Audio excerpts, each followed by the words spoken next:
return as director of the Illinois Lottery. And he joins us right now, and nice to see you back here. I haven't seen you since the first go-round. The new old lottery director. The new old lottery director, Good to see you again. It's nice to see you, too. Talking about this record, all right, the increase in sales in a down economy sort of makes you wonder why. Are people looking for entertainment? Are they looking for hope? What? Well, you got to remember that as an old new director, the last time I was director of the lottery was during a recession as bad as this, and sales went up $1 billion in less than 4 years. Most of it was because more people got interested in the lottery. A lot more people started playing it. I mean, that's the whole ideal behind a lottery, that lots of people play, not the same people play a lot more. And in an era when we have a recession, simple pleasures, the lottery still costs $1. You can still win $250 million. It fits in perhaps with people's time and budget. Or is it a matter of people thinking, all right, I need money, and if I just spend $1, maybe I have some hope that I could win something? Well, I don't think that's true, because the odds of winning any lottery prize are immense. Right, and they people really understand that, you know, the odds of winning Powerball are 195 million to 1, which is really another reason that lotteries are a benign form of gambling and a popular form of gambling, because we don't give people odds that they think that they can overcome. Therefore, most people don't behave excessively when they play the lottery, as opposed to a casino or But they do when the jackpot gets really large.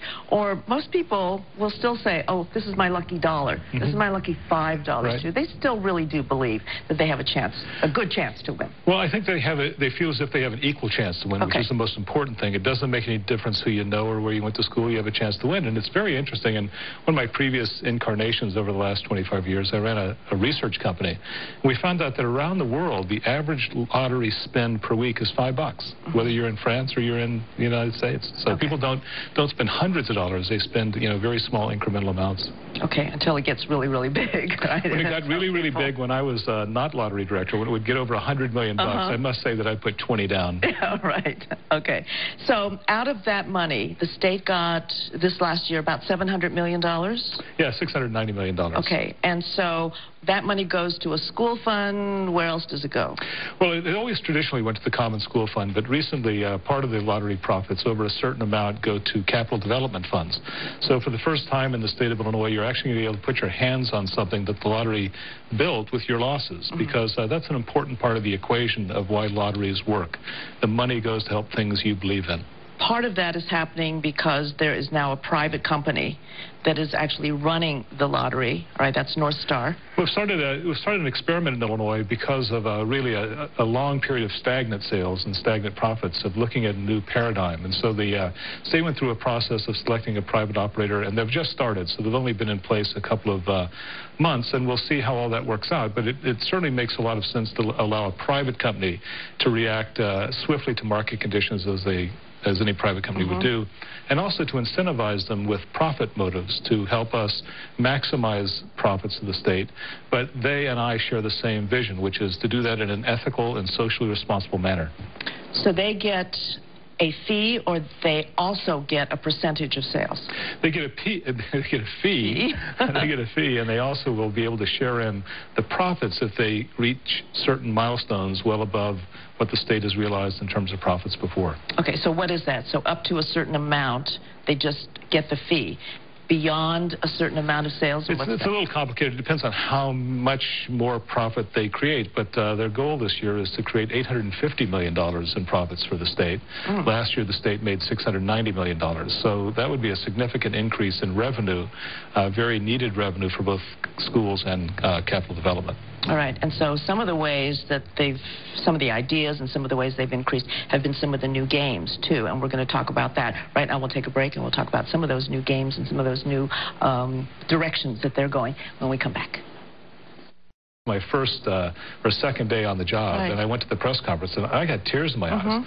I mean, he was just such a wonderful human being. You know, he really was. Working in an animal shelter, sharing with his friends, compelling individual story, answered questions in a way that was extremely, extremely emotional for me. I know it was. I remember he was saying that, you know, it was going to help his mother, who had raised all of the children. It was time she got a decent house, and it was important to him to go to breakfast because he wanted to be able to now finally give a good tip to the waiter waitress. I remember that. God, it's like Mike Wachowski, if you remember. He was the first big huge winner. Millionaire of any lottery. He won $40 million, which seems like small change now, these right? days. Yes, if you can call it that, but yes. Yeah, but he was adamant that he did not want to claim the prize himself. He wanted to share it with his family, and we had to go through a whole process to make sure that it could be split amongst his family members. So some of the other games have benefited, like breast cancer or people with AIDS, and there's a new one that helps veterans? Yes, this is an idea that Governor Quinn had, and it's been done for a few years. I mean, it's just a great idea, and he did a great job at that same press conference talking about veterans cash. But the whole idea behind a lottery is that you risk a small amount of money against very long odds to win a very large prize, with the net proceeds going to the common good. And they've been used historically to found Harvard College. Benjamin Franklin used the lottery in Philadelphia to buy cannon to protect the city against the Indians in the French and Indian War. So veterans cash and other games like that are games where if you play and lose, all of the money, all of the losses go to a specific cause. And in the case of veterans cash, if you buy one for a veteran as a gift, or put it in a stocking at Christmas all of that money goes to programs like Ramp Up, a company that puts ramps in the houses for free of all veterans that come back who have lost a limb or have a hard time getting around their houses. And it's just such a wonderful example of what lotteries do that I urge everybody to participate in it. So is the point of that psychologically then it helps the person who's buying the ticket to say, I'm not gambling, I'm helping somebody?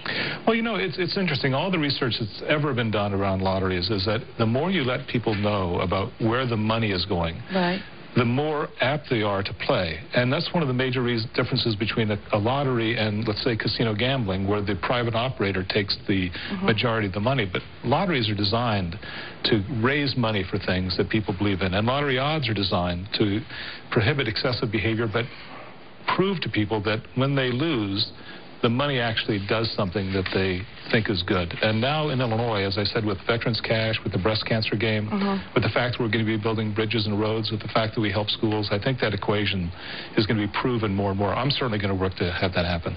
Now, even though you say the research shows that most people just average about $5 a week, a month? Right, a purchase. A purchase, all right, on this. There's still the conception, I think, for most people is that the poor disproportionately, spend more in playing the lottery, and that really ends up hurting them. What kind of guidelines would you say to people who are watching that say, if you play the lottery, here are the things that you should, these are the limits you should place on yourself, or what? Well, I mean, that's the same question I answered 25 years ago, and it's an important part of my job, and it's an important part of the lottery, is that absolutely do not play the lottery a lot. The odds are against you. But it's also interesting that everybody who plays the lottery is very familiar with the odds, so it's almost self-regulating. But one of the things we may be doing in the near future in the lottery is allowing sales over the internet, on Mega Millions and Powerball, which would broaden the base dramatically. Right. But that would be the first time the lottery's ever been able to actually gauge how much someone plays and cut them off, because if they're playing over the internet, you can stop them from playing more. Right now, we can't stop people from walking into a retailer during a big prize and spending $100. I was on a radio show the other day, and some lady called in to talk about crossword, and she said, I spend $100 a week on crossword and I'm not winning enough. And I said, lady, don't spend $100 a week on crossword. Right. You're not really increasing your chances of winning a lot. Okay, good.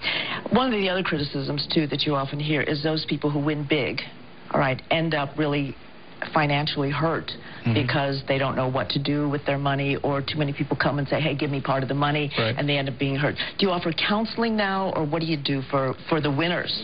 Well, we don't offer counseling other than we suggest people, again, reach out to experts in various fields to find out about it. But I think that story is one that's is told more in the media than actually happens in real life. And it also has a lot to do with prizes. People who win $1 million may behave excessively. People who win $250 million behave a different way. In either case, we're certainly there, available to them to ask us what we can do. But at the same time, in my experience as lottery director before and now, I don't know of a single person who really got into that kind of problem. Oh, good. Glad to hear that. I hope it stays that way. I mean, I asked them for a few bucks, but I mean, that wasn't... Okay, all right. Illinois Lottery Director Michael Jones, we thank you very much for joining us this morning on Newsviews. And now we're going to enjoy the rest of your weekend, and let's go back to the news desk now. At 9:26, we appear to be shedding degrees. I think it was warmer when we got on the air at 6 o'clock this morning than it is right now, huh? Yeah, it was. It was in the low to mid 40s, and now it's falling. We're going to be hovering in those upper 30s to